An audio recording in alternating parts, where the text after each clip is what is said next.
এই জুবিন দা যে নোহোৱা হ'ল তাত কেইজনে বাৰু বিচাৰি পালে মিয়া কোন, অসমীয়া কোন, মাৰোৱাৰী কোন, বিহাৰী কোন, বেংগলী কোন? যদি মিয়া আছে, যদি অবৈধ কোনোবা আছে, খেদাৰ দায়িত্বটো কাৰ? চৰকাৰৰ। তেতিয়াহ'লে কিয় হাতত নোলায়? 4 বছৰ দিন শুই থাকে, এবছৰতহে ওলায় নেকি মিয়াখিনি? এই মিয়াখিনিক খেদিব কেতিয়া? এচুৰেঞ্চটো দিব কোনে? কিয় নিদিয়ে? এতিয়াতো আমি সাধাৰণ কেব চালক, আমাৰ সমস্যাখিনি যিহেতু সমাধান হোৱা নাই, তো আমি প্ৰথম বিচাৰিম যে চৰকাৰে উন্নতি কৰি আকাশে চুক গৈ, আমাৰ ক'ব লগা নাই। কিন্তু মোৰ নিজাববীয়াকৈ কি উন্নতি হয়? আমি একেবাৰে স্কুললৈ যোৱা নাই, মাৰ পেটৰ পৰা ওলাই গাড়ীখন শিকিছোঁ আৰু অবৈধভাৱে আহি গাড়ীখন চলাই আছোঁ। সিদিনা জুবিন দা আমাৰ মাজৰ পৰা কায়িকভাৱে নোহোৱা হ'ল। এই জুবিন দা যে নোহোৱা হ'ল তাত কেইজনে বাৰু বিচাৰি পালে মিয়া কোন, অসমীয়া কোন, মাৰোৱাৰী কোন, বিহাৰী কোন, বেংগলী কোন? তেতিয়া কিন্তু বিচাৰি নাপালে। তেতিয়া দলে বলে মানুহ গ'ল তেওঁৰ লগত, ঘৰে ঘৰে কান্দিলে, ঘৰে ঘৰে চাকি বন্তি জ্বলালে। জুবিন দাৰ সেই স্থলত সোণাপুৰ স্থিত যি অঞ্চল, সেই অঞ্চলত কোৰাণ পঢ়িলে, নামাজ পঢ়িলে, দোৱা কৰিলে, খ্ৰীষ্টানৰ তেওঁলোকৰ ধৰ্মমতে কৰিলে, হিন্দুই হিন্দু ধৰ্মমতে কৰিলে। তাত আমি ধৰ্ম দেখা নাপালোঁ, তাত জাতি আমি দেখা নাপালোঁ, তাত আমি কি দেখা পালোঁ? মানৱীয়তা। কিন্তু কেৱল মাত্ৰ নিৰ্বাচনী বৈতৰণিখন পাৰ কৰাৰ আগে আগে এনেকুৱা ধৰণৰ মন্তব্য আমাক দিয়ে, এইগাল মিয়া, এইগাল অমুক তমুক। আৰু যদি আমাৰ সভাপতি ডাঙৰীয়ে কৈয়ে থাকে, যদি মিয়া আছে, যদি অবৈধ কোনোবা আছে, খেদাৰ দায়িত্বটো কাৰ? চৰকাৰৰ। তেতিয়াহ'লে কিয় হাতত নোলায়? 4 বছৰ দিন শুই থাকে, এবছৰতহে ওলায় নেকি মিয়াখিনি? এই মিয়াখিনিক খেদিব কেতিয়া? এচুৰেঞ্চটো দিব কোনে? কিয় নিদিয়ে? একমাত্ৰ কেইটামান জাতীয় সংগঠনক মেৰুকৰণ কৰি, যিসকল আচলতে তেওঁলোকে অসমৰ আন্তঃগাঁথনি, জনগাঁথনি, ভাষা সংস্কৃতিৰ একো নজনা কিছুমান ব্যক্তি আছে, যিসকলে নেকি পাবত গজা নেতা হ'ব বিচাৰে। আৰু তেওঁলোকে যি টি বকি দিয়ে। মানে কিছুমান আছে নহয়, চেনি দিলে পৰুৱা এনেই দৌৰে য'তে থাকিলেও, এনেকুৱা ধৰণৰ কথা হয়। আচলতে আমি জানিব লাগিব, অসমৰ ইতিহাস পঢ়িব লাগিব, অসমৰ ইতিহাসক কাৰ কি অৱদান আছে সেইখিনি জানিব লাগিব। এতিয়াতো আমি সাধাৰণ কেব চালক, আমাৰ সমস্যাখিনি যিহেতু সমাধান হোৱা নাই, তো আমি প্ৰথম বিচাৰিম যে চৰকাৰে উন্নতি কৰি আকাশে চুক গৈ, আমাৰ ক'ব লগা নাই। কিন্তু মোৰ নিজাববীয়াকৈ কি উন্নতি হ'ল? মই কি পালোঁ? এনেকুৱাতো নহয় আমি একেবাৰে স্কুললৈ যোৱা নাই, মাৰ পেটৰ পৰা ওলাই গাড়ীখন শিকিছোঁ আৰু অবৈধভাৱে আহি গাড়ীখন চলাই আছোঁ। এতিয়া মোক বহুতে কয় যে আপুনি মই আপোনাক অসমীয়া বুলি ভাবি থৈছিলোঁ, আপুনি মুছলমানহে নেকি? বৰ হাঁহি মাৰি কথা, ভালো লাগে। কিন্তু ঘটনাটো হ'ল, অসমীয়া, গৰীয়া, মৰীয়া, দেশী, জোলহা, চৈয়দ, মিয়া, বিভিন্ন ধৰণৰ জনগোষ্ঠী আছে। এইসকল ক'ৰ পৰা কেনেকৈ আহিলে অকণমান অধ্যয়ন কৰিব লাগে। আৰু মই ভাবোঁ যে নেতা মন্ত্ৰীসকলেও এইবিলাকৰ ওপৰত অকণমান অধ্যয়ন কৰিব লাগে, নহ'লে ভাল নালাগে। আমি সচেতন ৰাইজে এইবিলাক ভাল নাপাওঁ। আৰু এনেধৰণৰ সস্তীয়া ৰাজনীতিয়ে অসমৰ নৱপ্ৰজন্মক বিপথে পৰিচালিত কৰাৰ খুব সুবিধা আছে। আৰু এনেধৰণৰ ৰাজনীতি কেতিয়াও ৰাজ্যখন বা দেশখন আগুৱাই নিব নোৱাৰে। আজি চাওক, গৌৰৱ গগৈৰ ঘটনাটোকে চাওক, খুব ভয় লগা কথা। গৌৰৱ গগৈ যদি পাকিস্তানী এজেণ্ট হয়, গৌৰৱ গগৈ যদি ৰাষ্ট্ৰদ্ৰোহী হয়, তেনে এজন ৰাষ্ট্ৰদ্ৰোহী মানুহ আমাৰ নিচিনা অসমত আছে। বাপৰে বাপ, ভয় লগা কথা নহয়নে? কালি যদি কিবা এটা কুটেঘাত কৰি দিয়ে, তেওঁ যদি গুৱাহাটীখনকে উৰুৱাই দিয়ে, তেতিয়া তাৰ বাবে দায়ী কোন হ'ব? তাৰ বাবে দায়িত্ব ল'ব লাগিব এইখন চৰকাৰে। কেন্দ্ৰটো বিজেপি চৰকাৰ, ৰাজ্যটো বিজেপি চৰকাৰ। তেওঁলোকে এই বস্তুবোৰ পৰ্যবেক্ষণ কিয় ভালকৈ নকৰে? নে অকল কেমেৰাৰ আগত পৰ্যবেক্ষণ কৰি থাকে? কেমেৰাৰ আগত পৰ্যবেক্ষণ কৰিলে হ'ব কি? অকল কেমেৰাৰ আগতে যদি প্ৰতিটো বস্তু হয়, তেতিয়াহ'লে আৰু আমাৰ এই কোৰ্টৰ ছিষ্টেমটো, পুলিচৰ ছিষ্টেমটো উঠাই দিব লাগে, দৰকাৰেই নাই। চব কেমেৰাতে, অন কেমেৰা, এইটো হ'ব, সেইটো হ'ব, 10 দিনত অমুক হ'ব, তমুক হ'ব, এইবিলাক দি থাকি লাভ নাই। আমাৰ কথা, আমি সাধাৰণ মানুহ, আমি কাক ভোট দিম? এতিয়া বিমূৰত পৰিছোঁ, বিজেপিক দিওঁ নে কংগ্ৰেছক দিওঁ নে ৰাইজৰ দলক দিওঁ? চবৰে দেখোন কিবা নহয় কিবা এটা গণ্ডগোল থাকে। এতিয়া গৌৰৱ গগৈৰ ক্ষেত্ৰত চাওক, এই ৰাষ্ট্ৰদ্ৰোহী এডালক ঘূৰি থাকিব দিছে, এইটো কম ডাঙৰ কথা হ'লনে? তাৰ বাবে আকৌ আমাৰ মুখ্যমন্ত্ৰীজনেই জগৰীয়া। মুখ্যমন্ত্ৰীয়ে কিয় ধৰা নাই? ধৰিব যদি নোৱাৰে, তেতিয়াহ'লে এইটো কিয় বেলেগক বকিব দিয়ে? তো এইটো কথা ক্ল'জ কৰি দিব লাগে। আৰু গৌৰৱ গগৈৰ দায়িত্ব থাকে, কথাখিনি ধুনীয়াকৈ সজাই পৰাই ধুনীয়াকৈ গৈছে নগৈছে, কিয় গৈছে, কথাখিনি কৈ দিব লাগে। আমি বিভিন্ন সময়ত দেখা পাইছোঁ, আমাৰ ভাৰতৰ প্ৰধানমন্ত্ৰীজনো বাংলাদেশতো গৈছে, বিন বুলাই মেহমান পাকিস্তানতো বিৰিয়ানী খাব গৈছে। তো এইবিলাকত তেওঁনো কিয় গৈ থাকে যিখন বৈৰী ৰাষ্ট্ৰ আছে বৈৰী ৰাষ্ট্ৰত যাব দৰকাৰেই নাই যদি এওঁ গ'লে ৰাষ্ট্ৰদ্ৰোহী হয় তেওঁ গ'লে ৰাষ্ট্ৰদ্ৰোহী হ'ব আমাৰ কথা একেটাই আমি কোনো কংগ্ৰেছী নহয় মই প্ৰাথমিক সদস্যও নহয় কংগ্ৰেছৰ বা মই বিজেপিৰো প্ৰাথমিক সদস্য নহয় কোনো দল সংগঠন কোনো দলত মই নাই প্ৰথম কথা আমাৰ যিসকল চালকৰ সমস্যা আছে যিখন চৰকাৰে যিজন নেতাই আমাৰ হৈ মাত মাতিব তেওঁ আমাৰ বাবে জিন্দাবাদ হৈ থাকিব কাৰণ মোৰ ঘৰখন চলিব তেওঁৰ দ্বাৰাই আৰু আমি বিচাৰোঁ যে প্ৰতিজন চালকে মিলা প্ৰীতি সদায় বজাই ৰাখে আৰু যদি কোনোবা অসমীয়া নজনা ব্যক্তি আছে তেওঁলোকে প্ৰথমতে যিহেতু এইখন অসম হয় আমাৰ সদায় আমি কথা বতৰা অসমীয়াত পাতোঁ তো অসমীয়া শিকাটো অনিবাৰ্য তেওঁলোকে শিকিব লাগে আৰু যদি ইয়াতে অকল মিয়াৰ পৰাই কিন্তু দিগদাৰ হোৱা নাই বহুত ধৰণৰ পৰা দিগদাৰ হৈছে এতিয়া চাওক আজি বিহাৰী বেংগলী মাৰোৱাৰী যিকোনো ক্ষেত্ৰত এওঁলোকতো আহি দপদপাই আছে এওঁলোকৰ কথাও কওক আজি অসমীয়া জাতিটো বা অসমীয়া ভাষা কলা সংস্কৃতি বাচিব অকল মিয়াসকল আহি ধ্বংস কৰিব আৰু বিহাৰী বঙালী মাৰোৱাৰীসকলে বচাব নেকি আমাক প্ৰথম কথা অসমীয়া ভাষীয়ে অসমক বচাব লাগিব অসমীয়া কলা সংস্কৃতি অসমীয়া জনগাঁথনি আন্তঃগাঁথনি জ্ঞান থকাসকলে অসমক বচাব অসমীয়া মিডিয়াম স্কুলত পঢ়া ল'ৰা ছোৱালীয়ে অসমখনক আগবঢ়াব ইংৰাজী আমেৰিকাত পঢ়াজনে আমাক আগবঢ়াব নেকি এতিয়া অসমীয়াৰ সংজ্ঞা যদি এজন বিহাৰীয়ে দিয়ে অসমীয়াৰ সংজ্ঞা যদি এজন মাৰোৱাৰীয়ে দিয়ে বেংগলীয়ে দিয়ে মিয়াই দিয়ে তেতিয়াহ'লে তেওঁক কি সংজ্ঞা দিব তেওঁক যিটো শিকোৱা হ'ব সেইটো সংজ্ঞাইতো দিব ন তো আমি বুজি পাব লাগিব আমি অসমীয়া হয়নে নহয় প্ৰত্যেকে নিজক সোধক আৰু যিবিলাক নতুন অসমীয়া আমাৰ ভাষাত আমি নতুন অসমীয়া বুলি কওঁ এই নতুন অসমীয়া কেইটাৰ অকণমান হিচাপতকৈ বেছি হৈছে বিশেষকৈ কেব চালকৰ মাজত এই অসমীয়া কেইটাৰ বহুত বেছি কিন্তু তেওঁ অকণমান অসমীয়া শিকিছে ন' ডাউট কিন্তু অসমীয়াই হিন্দীয়ে বেংগলীয়ে মিক্স কৰি কৈ কেনে বিভ্ৰান্তিৰ এটা সৃষ্টি কৰিব বিচাৰে তেওঁলোক আচলতে কোনোবা এটা দল বা ৰাজনৈতিক দলৰ মই ভাবোঁ যে আণ্ডাৰত কাম কৰে যাৰ বাবে বিভ্ৰান্তি কৰিব বিচাৰে যেন চালকসকল গোটেই বাংলাদেশী চালকসকল যেন গোটেই পাকিস্তানী চালকসকল যেন চব বাহিৰৰ এইটো এটা পৰিৱেশ বায়ু বতৰা বেয়া কৰিব বিচাৰে আৰু এই চালকসকলক কৰায়ত্ব কৰিবলৈ বিভিন্ন সময়ত সামাজিক মাধ্যমত আমি এনেধৰণৰ কথা বতৰা কৈ আহিছোঁ আৰু আমি ইতিমধ্যে কিছু মানুহৰ ওপৰত এজাহাৰো দাখিল কৰিছোঁ আমি কিন্তু প্ৰশাসনে দায়িত্ব কেতিয়া ল'ব এইসকল মানুহৰ ওপৰত যদি অসাংবিধানিক কথা কয় অসাংবিধানিক কাম কৰে এইসকল লোকৰ ওপৰত বিহিত ব্যৱস্থা চৰকাৰে গ্ৰহণ কৰিব লাগিছিল দেখিব লাগিছিল আৰু চাওক আজি খুব ভয় লগা এটা পৰিৱেশ হৈছে অসমত সেইকাৰণে মই ভাবোঁ যে চৰকাৰে আমাৰ ওপৰত অকণ দৃষ্টিগোচৰ কৰক ফটো বাঘটোৱে ঘাঁহ খাই আছে এতিয়া অসমৰ মাননীয় মুখ্যমন্ত্ৰী হিমন্ত বিশ্ব শৰ্মা ডাঙৰীয়াই কৈছে যে তেওঁ হেনো এটা বাঘ আৰু তেওঁ কৈছে যে বাঘে কেতিয়াও ঘাঁহ নাখায় মই এখন ফটো দেখুৱালো আপোনাক বাঘেই নহয় মেকুৰীয়েও বদ হজম হলে ঘাঁহ খায় আৰু আজিৰ তাৰিখত অসমৰ মুখ্যমন্ত্ৰী হিমন্ত বিশ্ব শৰ্মা ডাঙৰীয়াৰ বদ হজম হৈছে কিঙৰ বদ হজম জানেনে এই যে তেওঁৰ বিৰুদ্ধে উত্থাপিত যিবিলাক অভিযোগ তেওঁৰ যিবিলাক কেলেংকাৰীৰ অভিযোগ তেওঁৰ যিবিলাক মাটি দখলৰ অভিযোগ তেওঁৰ পৰিয়ালৰ খা সম্পত্তিৰ দখলৰ যিটো অভিযোগ এই যে ব্যাপক শ্ৰীবৃদ্ধি হৈছে তেওঁৰ পৰিয়ালৰ খা সম্পত্তিৰ এই তাৰ বিৰুদ্ধে যিমানখিনি অভিযোগ আছে এই অভিযোগবিলাক হজম কৰিব নোৱাৰি আজিৰ তাৰিখত তেওঁৰ বদ হজম হৈছে আৰু সেই যে বাঘটোৱে আপোনাক মই আদিতেই দেখুৱালো যে ঘাঁহ খাইছে এই ঘাঁহ খোৱা বাঘৰ নিচিনা আজিৰ তাৰিখত মুখ্যমন্ত্ৰী হিমন্ত বিশ্ব শৰ্মাৰ অৱস্থা এতিয়া আপোনাৰ দ্বিতীয়টো কথা হল আপুনি যিটো কথা কৈছে যে আজি মহাধিবক্তা দেৱজিৎ শইকীয়া তেখেতে যিটো কথা আপোনাৰ সংবাদমেল যোগে তেওঁ ক'লে ইয়াতে যিটো কোৰ্টৰ যিটো অৰ্ডাৰ আছিলে আজি তাতে এটা বস্তু আপোনালোকে নিশ্চয়কৈ জানে যে তাত লিখিছে hence an order of an interim prohibitory injunction is passed restraining the office defendants from making publishing circulating or disseminating any further defamatory statements or materials concerning the petitioner regarding the news item published on 5/2/2026 in the Assamese Daily Protidin, that is ৰাজ্যত নামে বেনামে সম্পত্তি ক্ৰয় এতিয়া ইয়াত স্পষ্টকৈ কৈছে যে অসমীয়া প্ৰতিদিন কাকতখনত প্ৰকাশিত সেই যি নিৰ্দিষ্ট ফ্ৰেজ কিটা সেই যিকিটা বাক্যাংশ তাৰ বিৰুদ্ধেহে সেই কথাবিলাক যাতে কোনে উত্থাপন নকৰে বা সেই নিৰ্দিষ্ট বাতৰি গোষ্ঠীটোৱে সংবাদ গোষ্ঠীটোৱে যাতে নকৰে তাৰ কাৰণেহে কৈছে ইয়াত কিন্তু এইটো কোৱা হোৱা নাই যে গৌৰৱ গগৈ আপোনাৰ জিতেন্দ্ৰ সিং তেওঁলোকে যিখন সংবাদমেল সম্বোধন কৰিছিলে সেই সংবাদমেলখনৰ কথা ইয়াত কোৱা নাই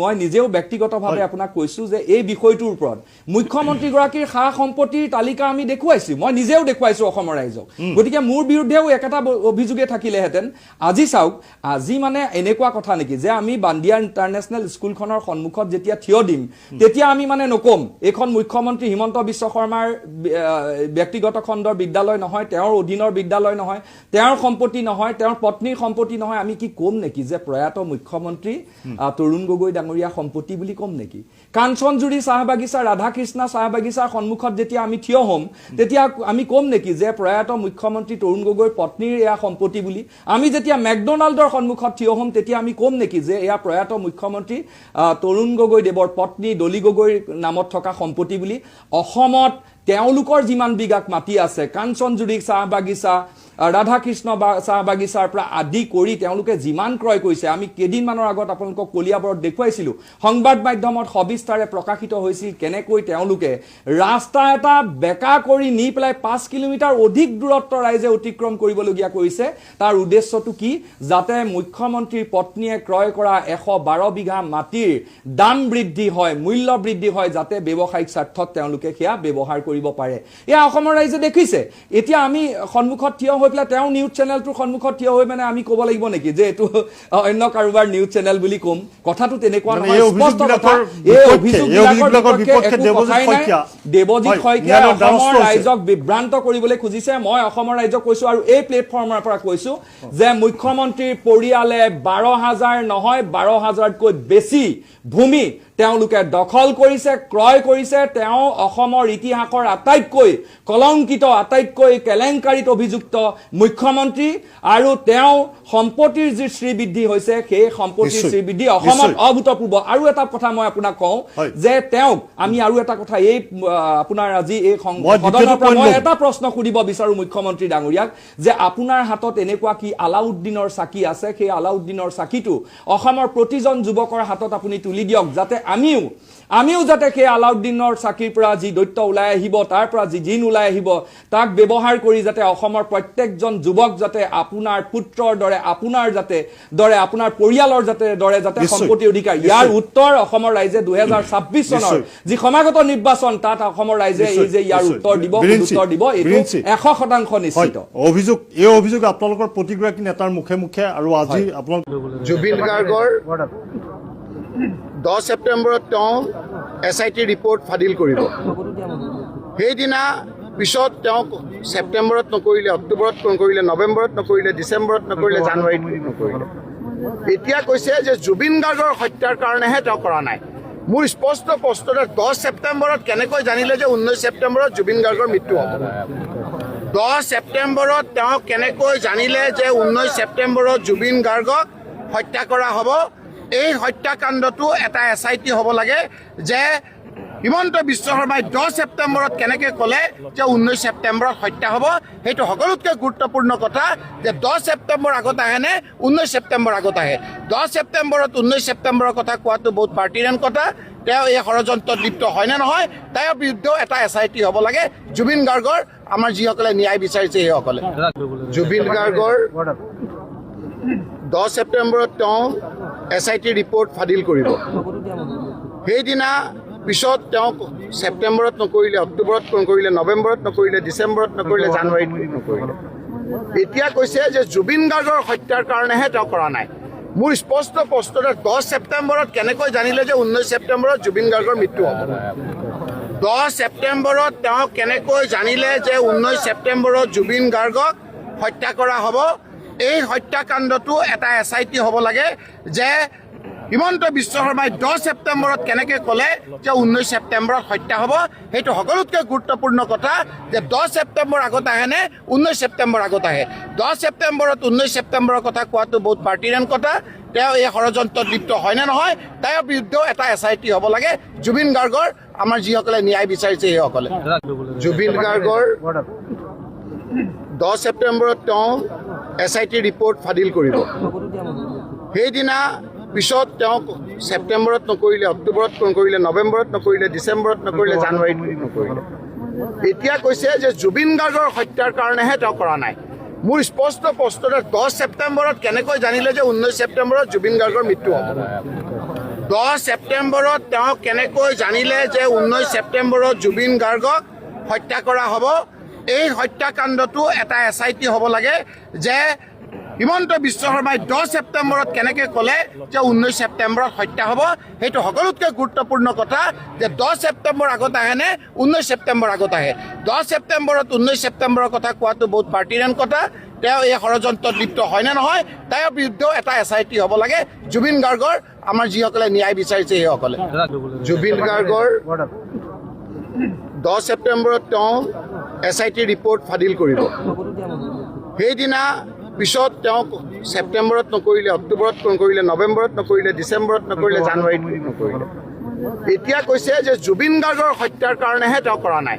মোৰ স্পষ্ট প্ৰশ্নতে 10 ছেপ্টেম্বৰত কেনেকৈ জানিলে যে 19 ছেপ্টেম্বৰত জুবিন গাৰ্গৰ মৃত্যু হ'ব? 10 ছেপ্টেম্বৰত তেওঁ কেনেকৈ জানিলে যে 19 ছেপ্টেম্বৰত জুবিন গাৰ্গক হত্যা কৰা হ'ব? এই হত্যাকাণ্ডটো এটা SIT হ'ব লাগে যে হিমন্ত বিশ্ব শৰ্মাই 10 ছেপ্টেম্বৰত কেনেকৈ ক'লে যে 19 ছেপ্টেম্বৰত হত্যা হ'ব? সেইটো সকলোতকৈ গুৰুত্বপূৰ্ণ কথা যে 10 ছেপ্টেম্বৰ আগত আহে নে 19 ছেপ্টেম্বৰ আগত আহে? 10 ছেপ্টেম্বৰত 19 ছেপ্টেম্বৰৰ কথা কোৱাটো বহুত পাৰ্টিনেণ্ট কথা। তেওঁ এই ষড়যন্ত্ৰত লিপ্ত হয় নে নহয় তাৰ বিৰুদ্ধেও এটা SIT হ'ব লাগে। জুবিন গাৰ্গৰ আমাৰ যিসকলে ন্যায় বিচাৰিছে সেইসকলে আজিকালি আমি গোটেই মানুহবিলাক কোনো অৰাজনৈতিক হৈ থাকিব নোৱাৰা হ'লো নেকি? আমি কোনো এতিয়া নিৰপেক্ষ হৈ থাকিব নোৱাৰা হ'লো নেকি? যিকোনো ক্ষেত্ৰতে, কি সাহিত্য, কি সংস্কৃতি, কি সাংবাদিকতা, কি সমাজৰ আন আন অংশ, সকলোতে কেৱল এতিয়া ৰাজনীতিৰ মেৰপাক।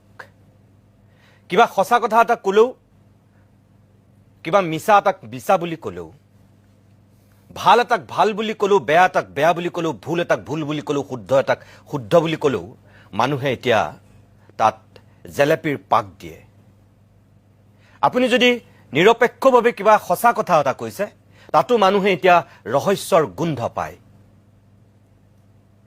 নিজা নিজা দৃষ্টিভংগীৰে মানুহে এটা ধাৰণা কৰি সেই চিন্তাধাৰাৰ ব্যক্তিজনৰ ওপৰত এটা লেবেল লগাই দিয়ে।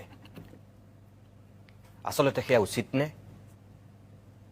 মানুহে নিৰপেক্ষভাৱে সঁচাটোক সঁচা, মিছাটোক মিছা বুলি ক'ব নোৱাৰে নেকি? কোৱাটো অনুচিত নেকি? প্ৰিয় দৰ্শক, এই কথাখিনি আজি হঠাতে কিয় পাতিব বিচাৰিছোঁ? ইয়াৰ এক কাৰণ আছে। অলপতে জুবিন ক্ষেত্ৰৰ এটা ভিডিঅ' এজন যুৱকে কৰিছিল। যুৱকজন কেব চালক। মই কালিও সেই ভিডিঅ'টো অকণমান আপোনালোকক দেখুৱাইছিলোঁ। আৰু সেই যুৱকজনে ভিডিঅ' কৰাৰ পিছতেই এক প্ৰকাৰ ৰাজ্যত তোলপাৰ লাগিল। আনকি সেই জুবিন ক্ষেত্ৰ পৰিষ্কাৰ কৰিবৰ কাৰণে পিছদিনাখন উপস্থিত হ'লগৈ গৰিমা শইকীয়া গাৰ্গ, জুবিন গাৰ্গৰ ফেন ক্লাব, জুবিন গাৰ্গৰ অনুৰাগী, জুবিন গাৰ্গৰ বন্ধু, অগণন লোক। আনকি চৰকাৰো বাধ্য হ'ল যে জুবিন ক্ষেত্ৰত নতুনকৈ আকৌ বাউণ্ডেৰী দিব, দোকান বজাৰ যিবিলাক বহিছিল অলপ আঁতৰলৈ নিলে, এটা পদক্ষেপ ল'লে সামান্য। কিন্তু সেই যিজন যুৱকে প্ৰথম যিখিনি কথা সামাজিক মাধ্যম যোগে সদৰি কৰিছিল, সেই যুৱকজনক কঠোৰ ভাষাৰে একাংশই নিন্দা কৰিলে, সমালোচনা কৰিলে। তেওঁ গাটো এটা ৰাজনৈতিক লেবেল লগাই দিলে আৰু তেওঁ উপাধিটো চোৱাৰ পিছত তেওঁক বেলেগ ধৰণেও বহুতে ধৰ্মৰ ভিত্তিত ভাগ কৰি পেলালে যে তেওঁ কোন ধৰ্মৰ মানুহ আৰু তেওঁ মতলব কি। সেই কথাখিনি দেখাৰ পাছত কালি যেতিয়া আমি এটা অভিমত অনুষ্ঠানৰ আয়োজন কৰিছিলোঁ, জুবিন গাৰ্গৰ দীৰ্ঘদিনৰ এজন বন্ধু, সাংস্কৃতিক কৰ্মী, বাদ্যযন্ত্ৰী পাৰ্থ গোস্বামীয়ে আমাৰ এই অভিমতৰ মঞ্চতেই কালি কেইটামান খুব স্পৰ্শকাতৰ, মন চুই যোৱা কথা কৈছিল। যিসকলে কালি সেই অনুষ্ঠানটো চোৱা নাছিল, মই পাৰ্থ গোস্বামীৰ সেই কথাখিনি অকণমান এই মুহূৰ্তত আপোনালোকক দেখুৱাই ল'ব বিচাৰোঁ। তাৰপিছতেই মই এখেতসকলৰ কাষলৈ উভতি আহিম। চাওকচোন পাৰ্থ গোস্বামীৰ সেই বক্তব্যটোৰ কিয়দাংশ। যে এই আমাৰ এই যে চালকজন, তেওঁ কিন্তু আৱেগিক হৈ লাজ পাইহে কিন্তু সেই ভিডিঅ'টো দিছে। তাতে এইমাত্ৰ মই গম পালোঁ কোনোবাই কৈছে যে তেওঁ মুছলিম মানুহ, সেইকাৰণে তেওঁ বিজেপি এগ্ৰেছক কংগ্ৰেছক কৈছে, হয়নে? কংগ্ৰেছক কংগ্ৰেছী বুলি ভাবিছে। এতিয়া মই আপোনালোকৰ প্ৰশ্ন সুধিছোঁ, মই গোস্বামী এটা বামুণ,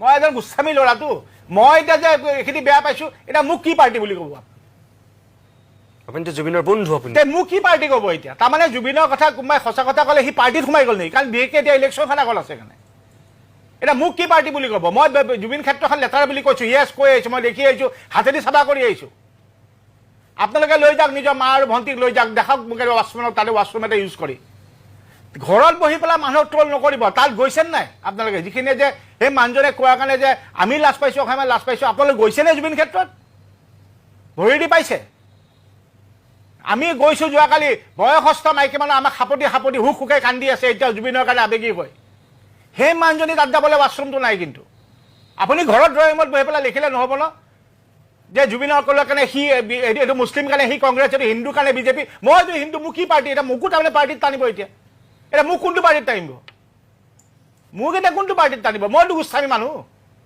মইতো কমপ্লেইন কৰি আছো জুবিন ক্ষেত্ৰ একোৱে হোৱা নাই লাজ পাইছো আমি মই মোৰ লগৰ ল'ৰাই বাহিৰৰ পৰা ফোন কৰি পেলাই মোক কৈছিল পাৰ্থ ইয়ৰ জুবিন ক্ষেত্ৰ মাষ্ট বি বিউটিফুলি মেড মই লাজত এখন ফটো দিব পৰা নাই কেনেকৈ ক'ম দিছ ইজ বিউটিফুল মেড ৰঙা মাটি এখন পথাৰ পিছফালে অলপ আগতে ৰাইজে কৈছে কেইদিনমান পিছত বাৰিষা আহিব চাওঁ তাৰপিছত এক আঁতুম যদি ৰঙা মাটি মুণ্ডাত নহয় ৰঙামাটি পথাৰ মানে তাৰ পিছফালে যাবই নোৱাৰি কেনেকৈ যাব দুৰ্গন্ধ চ' সেইকাৰণে প্লিজ এই পলিটিক্স এতিয়াও জুবিনক লৈ আপোনালোকে কিয় পলিটিক্স কৰি আছে আমি জুবিনৰ পৰা কি বিচাৰিছো ন এতিয়া আমি চৰকাৰৰ পৰা জুবিন ক্ষেত্ৰখন ধুনীয়াকৈ চাফাকৈ ৰাখিব বিচাৰিছে তাৰ মাজত দুই এজনৰ সেইটো বস্তু দুখ লাগি লাজ পাই পেলাই আবেগিক হৈ কথাটো কৈছে সেইটোকে আকৌ পলিটিক্সলৈকে লৈ গৈছে আপোনালোকে এবাৰ যাওক না জুবিন ক্ষেত্ৰ আৰু যদি আপোনালোকে জুবিনৰ এই ক্ষেত্ৰতে বিচাৰে নামাতিব না একো নক'ব নামাতিব ডাইৰেক্ট লিখি দিয়ক তাতকৈ আপোনাৰ যদি কলিজা আছে লিখি দিয়ক আমি জুবিন ক্ষেত্ৰ লেতেকে থকাটো বিচাৰোঁ উই ডোণ্ট কেয়াৰ জুবিন ক্ষেত্ৰ সেইটো লিখিবলৈ আশা আছে নে আপোনাৰ সেইটো লিখি দিয়ক যদি নিবিচাৰে write it down then I will tell you are a man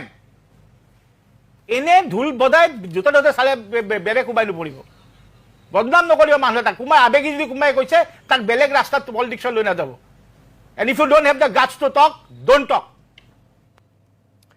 সেয়া আছিল জুবিন গাৰ্গৰ বন্ধু পাৰ্থ গোস্বামীৰ বক্তব্য মই লিকচন মই তোমাৰ কাষলৈকে আহিছোঁ এই যে জুবিন গাৰ্গৰ বন্ধুজনৰ বক্তব্য তেওঁ বাদ্যযন্ত্ৰী দীৰ্ঘদিনৰ সংগী কিমান ক্ষোভেৰে কিমান উষ্মাৰে কথাখিনি কৈছে তেওঁ এজন নিজেই কৈছে মই এজন ব্ৰাহ্মণ মই গোস্বামী লিখোঁ মই জুবিনৰ যিটো তাত হৈছে সঁচাটো সঁচা বুলি কৈছে আৰু আগৰ সেই যুৱকজনৰ ভিডিঅ'টোৰ প্ৰসংগতে তেওঁ এনেকৈ নিজৰ ক্ষোভ আৰু অসন্তুষ্টি ব্যক্ত কৰিছিল আমাৰ সমাজখনত এতিয়া আমি দেখিবলৈ পাওঁ যে আমি সঁচা কথা এটা ক'লেও আমি বেলেগ কিবা এটা হৈ যাওঁ সকলোতে আমি কিবা এটা ৰাজনীতিৰ গোন্ধ পাওঁ আমাৰ গাত এটা লেবেল লাগি যায় আমি চব মানুহবিলাক এতিয়া কি ৰাজনৈতিকভাৱে আমি কোনোবা কংগ্ৰেছী হ'বই লাগিব কোনোবা আমি বিজেপি হ'বই লাগিব কোনোবা আমি অজাপ হ'বই লাগিব কোনোবা আমি ৰাইজৰ দল কোনোবা অগপ কোনোবা AIUDF কোনোবা UPPL কোনোবা BPF আমি হ'বই লাগিব নেকি তাৰমানে আচলতে এই বিষয়টো অকল এটা জুবিন ক্ষেত্ৰৰ কথাই নহয় ৰাজনৈতিক এই মেলপাতত আমি পৰি থকাৰ কাৰণে ৰাজনৈতিক এই সমস্যাবোৰৰ কাৰণে বা ৰাজনৈতিক কথাত আমি এনেকে যে আমি মানে অন্ধকাৰত আমি পৰি গৈছো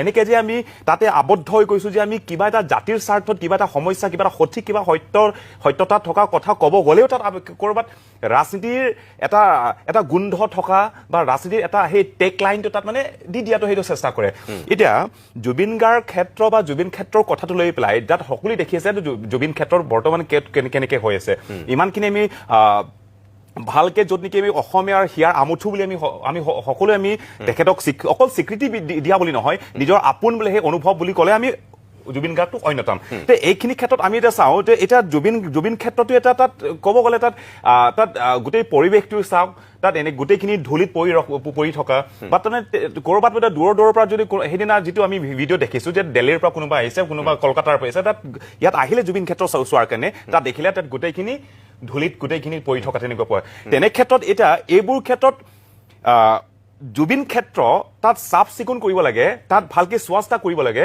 এইখিনি কথা কোৱাৰ কাৰণে কোনোবা ৰাজনৈতিক দলৰ কোনোবা ব্যক্তি হোৱাৰ প্ৰয়োজন নেকি সেইটোৱেইটো কথা আচলতে ক'ৰবাত যদি জুবিন ক্ষেত্ৰই নহওক এতিয়া জুবিন ক্ষেত্ৰৰ এই কথাৰ নিচিনা যদি এতিয়া গোটেই অসমৰ যিটো সমস্যা চাওঁ অসমীয়াৰ সমস্যাৰ যদি কিবা এটা কথা যদি কোনোবাই যদি কয় কিবা এটা কথা কোৱাৰ লগে লগে তাত ৰাজনৈতিক কিবা এটা কথা তাত আহি যায়। যায় জ্বলন্ত ইস্যু এটা ক'লেও তাত আহি ই যায়। ৰাজনীতি কৰিব।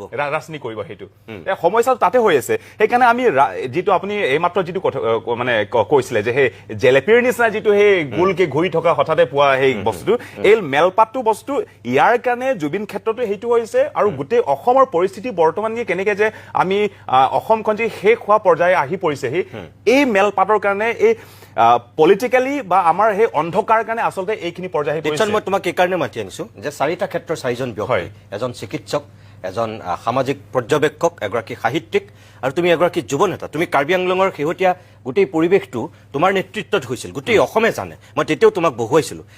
এই যে তুমি আন্তৰিকতাৰে কাৰ্বি জনগোষ্ঠীটোৰ হৈ তুমি মাত মাতিছা, তেতিয়াও বহুতে তোমাক সন্দেহ কৰিছে যে ই আকৌ ৰাজনীতিতে যোগ দিব পাৰা। তুমি কি ডাঙৰ কথা, তুমি যদি জনগোষ্ঠীটোৰ স্বাৰ্থত তুমি কাইলৈ পৰহিলৈ ৰাজনীতি কৰিবলগীয়া হয়, ৰাজনীতিত কি অকল বেয়া মানুহে থাকিব নেকি, ভাল মানুহ থাকিব নোৱাৰিব নেকি? তুমি অংশগ্ৰহণ কৰিব পাৰা, কিন্তু তোমাৰ যিটো জনগোষ্ঠীটোৰ প্ৰতি যিটো আন্তৰিকতা, যিটো সদিচ্ছা, যিটো ভাল পোৱা, যিটো প্ৰেম, সেইটোক লৈ বহুতে সন্দেহ কৰি দিয়ে।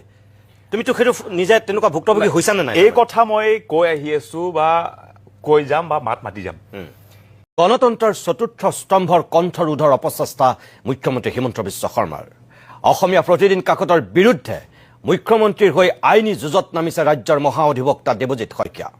কাকতখনৰ অধ্যক্ষ, প্ৰকাশক আৰু ষ্টাফ ৰিপৰ্টাৰৰ বিৰুদ্ধে মানহানিৰ গোচৰ তৰিলে চৰকাৰে। মুখ্যমন্ত্ৰীৰ এনে কাৰ্যক লৈ এতিয়া সৰ্বত্ৰে প্ৰতিক্ৰিয়াৰ সৃষ্টি হৈছে। সংবাদ মাধ্যমে খবৰ প্ৰচাৰ কৰে। খবৰ প্ৰচাৰ হয় কেতিয়াবা ভাষ্যৰ ভিত্তিত, কেতিয়াবা তথ্যৰ ভিত্তিত। এতিয়া কংগ্ৰেছ নেতাৰ ভাষ্যৰ ভিত্তিত খবৰ প্ৰচাৰ কৰাই অপৰাধ হ'ল অসমীয়া প্ৰতিদিন কাকতৰ বাবে। গণতন্ত্ৰৰ চতুৰ্থ স্তম্ভৰ কণ্ঠৰোধৰ অপচেষ্টা। ৰাজ্যত নামে বেনামে সম্পত্তি ক্ৰয়। মুখ্যমন্ত্ৰীৰ পৰিয়ালৰ 12,000 বিঘা ভূমি। হিমন্ত বিশ্ব কাৰো নহয়, যাৰে ঘনিষ্ঠ হৈছে তাৰে পিঠিত চুৰি বহুৱাইছে। কংগ্ৰেছ নেতাৰ সংবাদমেলৰ ভিত্তিত অসমীয়া প্ৰতিদিন কাকতত প্ৰচাৰিত এই দুটা শিৰোনামে হেনো বৰ আঘাত দিলে মুখ্যমন্ত্ৰী। সেয়েহে মানহানিৰ গোচৰ। এটকা দুটকা নহয়, 500 কোটি টকাৰ। তেওঁলোকে কৈছিলে যে অসমৰ মাননীয় মুখ্যমন্ত্ৰী আৰু তেওঁৰ পৰিয়ালে অসমত 12,000 বিঘা মাটি চুকে কোণে অধিগ্ৰহণ কৰিছে বা ক্ৰয় কৰিছে, 1 নম্বৰ। 2 নম্বৰ কৈছিলে যে হেমন্ত বিশ্ব শৰ্মা আমাৰ মাননীয় মুখ্যমন্ত্ৰীৰ পৰিয়ালৰ বা তেখেতৰ পৰিবাৰে অসমৰ চুকে কোণে মাটি দখল কৰিছে আৰু ক্ৰয় কৰিছে। তাৰ লগত এইটোও কৈছিলে যে অসমৰ মাননীয় মুখ্যমন্ত্ৰীয়ে অসমখন বেচি পেলাই বেপাৰ কৰা আৰম্ভ কৰিছে। সংবাদমেলৰ যিখিনি তথ্য বা যিখিনি তেওঁলোকৰ মুখৰ পৰা কথা ওলাইছিলে, সেই ষ্টেটমেণ্টবোৰ পিছদিনাখন এখন আগশাৰীৰ অসমীয়া দৈনিক কাকত, অসমীয়া প্ৰতিদিনত প্ৰকাশ পাইছিলে। এই যিটো দুটা নিউজ হ'ল, সেই নিউজ দুটা দেখি মোৰ ক্লায়েণ্ট অসমৰ মাননীয় মুখ্যমন্ত্ৰী ডক্টৰ হিমন্ত বিশ্ব শৰ্মাই যথেষ্ট আঘাত পাইছিলে আৰু তেওঁ মানহানি হোৱা বুলি তেওঁ অনুভৱ কৰিছিলে। অসমীয়া প্ৰতিদিন গোষ্ঠী আৰু কংগ্ৰেছ দলৰ দেৱব্ৰত শইকীয়াক বাদ দি পেলাই বাকী 3জন ব্যক্তি অৰ্থাৎ গৌৰৱ গগৈ, ভূপেশ বাঘেল আৰু জিতেন্দ্ৰ সিং ডাঙৰীয়াৰ এগেইনষ্টত এটা মানহানিৰ গোচৰ তৰিছে। মুখ্যমন্ত্ৰীৰ হৈ আইন যুদ্ধ আৰম্ভ কৰা ৰাজ্যৰ মহাধিবক্তা দেৱজিৎ শইকীয়াৰ আৰু যুক্তি। কাকো চুৰি মাৰি হেনো মুখ্যমন্ত্ৰী হোৱা নাই হিমন্ত বিশ্ব শৰ্মা। নিৰ্বাচনত জয়ী হৈহে হৈছে মুখ্যমন্ত্ৰী। মাননীয় মুখ্যমন্ত্ৰীয়ে কোৰ্টত কৈছে যে তেওঁ ইলেকশ্যন খেলি 1.5 লাখ ভোটত বা 1,25,000 ভোটত জয়ী হৈ পেলাই তেওঁ MLA হৈছে আৰু MLA হোৱাৰ পিছত তেওঁ যিটো তেওঁলোকৰ পাৰ্লিয়ামেণ্টাৰী কমিটিৰ মিটিং হয়, তাতে গোটেইকেইজন MLA ভোট দিয়ে। সেইটো পাৰ্টিচিপেট কৰি পেলাই তেওঁ আনকণ্টেষ্টেড অৰ্থাৎ গোটেই আনএনিমাছলি তেওঁ ইলেক্ট হৈছে 2011 চন বা 21 চনত। চ' তেওঁ তেনেকৈ চিফ মিনিষ্টাৰ হৈছে। এই কংগ্ৰেছ দলে কোৱাৰ নিচিনা কাৰোবাক চুৰি মাৰি পেলাই মুখ্যমন্ত্ৰী হয়, এইবিলাক কথা সম্পূৰ্ণ মিছা। কংগ্ৰেছ নেতাৰ সংবাদমেলত ওলাইছিল আৰু বহু বিস্ফোৰক তথ্য। অভিযোগ বহু কেলেংকাৰীৰ নায়ক হিমন্ত বিশ্ব শৰ্মা। এতিয়া তাৰ পিছৰখিনি সাৰদা কেলেংকাৰীৰ ক্ষেত্ৰত তেওঁ উইটনেছ হিচাপে অকল আছে আৰু বাকী যিবিলাক কেলেংকাৰীৰ কথা কৈছে, লুইচ বাৰ্জাৰ কক বা অন্য যিকেইটা NC হিল, তাতে কোনো ধৰণৰ তেওঁ কোনো ইনভলভমেণ্টে নাই। অসমৰ ৰাজনীতিত কোনে কাক চুৰি মাৰিছে, কোন কিমান পৰ্যায়ৰ বিশ্বাসঘাতক নেতা অসমৰ ৰাইজে দেখিছে, বুজিছে দিনৰ পোহৰৰ দৰে সত্য স্পষ্ট আৰু শুদ্ধ সেই কথাখিনি কোৱাটোৱেই এতিয়া অপৰাধ অসমীয়া প্ৰতিদিনৰ বাবে প্ৰাক্তন মুখ্যমন্ত্ৰী প্ৰয়াত তৰুণ গগৈয়ে ৰাজনৈতিকভাৱে হিমন্ত বিশ্ব শৰ্মাই তেওঁক চুৰি মৰা বুলি অভিযোগ আনিছিল আনুষ্ঠানিকভাৱে কংগ্ৰেছৰ দিনত চেনেলো বনালে কিমান চেনেল সকলোবিলাক আজি বিজেপিত যি গুৰুত্ব পাইছে এই গুৰুত্ব পোৱাৰ ক'ৰ পৰা পালে আমাৰ ইয়াৰ পৰা গাখীৰ মাখন চাখন চব মিট খাই পেলাই শকত হৈ এতিয়া আমাকে মাৰিবলৈ আহে আমি চব দিলোঁ এই দুৰ্বল ল'ৰাটো আছিলে বোলো মাখন অলপ বেছিকৈ খাওক ঘি অলপ বেছিকৈ খোৱা মাংস ডাংস মই বেছিকৈ খুৱাই দিলোঁ খুৱাই আকৌ যেতিয়া শক্তিশালী হ'ল এতিয়া প্ৰথম মোকে মাৰিছে তেওঁতো জানা তেওঁৰ স্বভাৱটো সকলো জানে সি মোকে লেং মাৰিবলৈ চায় আৰু হেমন্ত কি এইটো সৰ্বানন্দক এৰি দিব এতিয়াৰ বন্ধু অসম গণ পৰিষদৰ প্ৰতি এসময়ত এইজন হিমন্ত বিশ্ব শৰ্মাৰ মন্তব্য আছিল এনেধৰণৰ এজিপিটো এটা ক্লাবলৈকে পৰিণত হৈছে 2 দিনতে চেঞ্জ হৈ যাব মইতো কৈছো যে 2016 চনৰ পিছত এজিপিৰ নামো নাথাকে অসমত ক্লাব ভাড়া আমবাৰী অফিচটো ভাড়া ঘৰত যাব এইটো বিয়া তিয়া হ'ব তাতে যিটো এতিয়া এনচিপিৰ অফিচ হৈছে বিয়া হ'ব কাৰোবাৰ বৰ যাত্ৰী থাকিব কইনা যাত্ৰী থাকিব এতিয়া ৰাইজে বিচাৰ কৰক কোন শুদ্ধ বিচাৰ কৰক হিমন্ত বিশ্ব শৰ্মাৰ ৰাজনৈতিক বন্ধুত্ব কিমান গাঢ় ইফালে অসমীয়া প্ৰতিদিনৰ বিৰুদ্ধে হিমন্ত বিশ্ব শৰ্মাৰ এই মনোভাৱৰ সম্পূৰ্ণ বিপৰীত স্থিতিত ৰাজ্য বিজেপিৰ সভাপতি দিলীপ শইকীয়াৰ মুখ্যমন্ত্ৰীৰ স্থিতিক একেবাৰে নস্বাত কৰি দিলীপ শইকীয়াৰ ৰাজহুৱা মন্তব্য আমি প্ৰতিদিনক সন্মান কৰোঁ প্ৰতিদিনৰ প্ৰতিও বিজেপি দলৰ পূৰ্ণ আমাৰ যি কয় সংবাদ মাধ্যমৰ প্ৰতি যিমান আস্থা সকলো সংবাদ মাধ্যমৰ প্ৰতি প্ৰতিদিনৰ প্ৰতিও সমান আমাৰ আস্থা আছে মানহানিৰ গোচৰেৰে সংবাদ মাধ্যমৰ কণ্ঠৰোধৰ অপচেষ্টা কৰা মুখ্যমন্ত্ৰীক ভয়াতুৰ আখ্যা গৌৰৱ গগৈৰ মুকলি ভাষ্য মান থাকিলেহে মানহানি হয় তেওঁ ভয়াতুৰ আমাৰ পৰা শংকিত হৈছে আমাৰ পৰা ভয় কৰিছে আমাৰ কথাখিনি স্তব্ধ কৰিবলৈ বিচাৰে যিজনৰ মান নাই তেওঁ হানি কেনেকৈ হ'ব পাৰে যিজনৰ মান নাই তেখেতৰ হানি কেনেকৈ হ'ব পাৰে ৰাহুল গান্ধী ডাঙৰীয়াই ঠিকেতে কৈছে আটাইতকৈ দুৰ্নীতিগ্ৰস্ত মুখ্যমন্ত্ৰী হ'ল হিমন্ত বিশ্ব শৰ্মা আৰু তেখেতৰ দুৰ্নীতি ফাদিল কৰোঁতে এতিয়া তেওঁ এটা মানহানি কিজিছে হিমন্ত বিশ্ব শৰ্মা ডাঙৰ কিবা মান আছে নেকি যে মানহানি হ'ব পাৰে মান থাকিলেহে হানি হ'ব সত্যক সত্য বুলি কোৱাটো অপৰাধ হ'ব নোৱাৰে নেতাৰ ভাষ্যৰ ওপৰত ভিত্তি কৰি খবৰ প্ৰচাৰ কৰাটো ভুল হ'ব নোৱাৰে কিন্তু ক্ষমতাৰ ব্যৱহাৰ বা অপব্যৱহাৰ কৰি কোনো ৰাজনীতিকে যেতিয়া গণতন্ত্ৰৰ চতুৰ্থ স্তম্ভৰ কণ্ঠৰোধৰ চেষ্টা কৰে সেয়া কিন্তু ৰাইজৰ আদালতত অপৰাধৰূপে পৰিগণিত হয় স্পষ্ট ঘোষণা ৰাইজৰ পক্ষত থাকি সদায় শুদ্ধ সত্য খবৰ প্ৰচাৰ কৰিবলৈ প্ৰতিদিন গোষ্ঠী বদ্ধপৰিকৰ লাগিলে যিয়েই নহওক ব্যুৰো ৰিপৰ্ট প্ৰতিদিন টাইম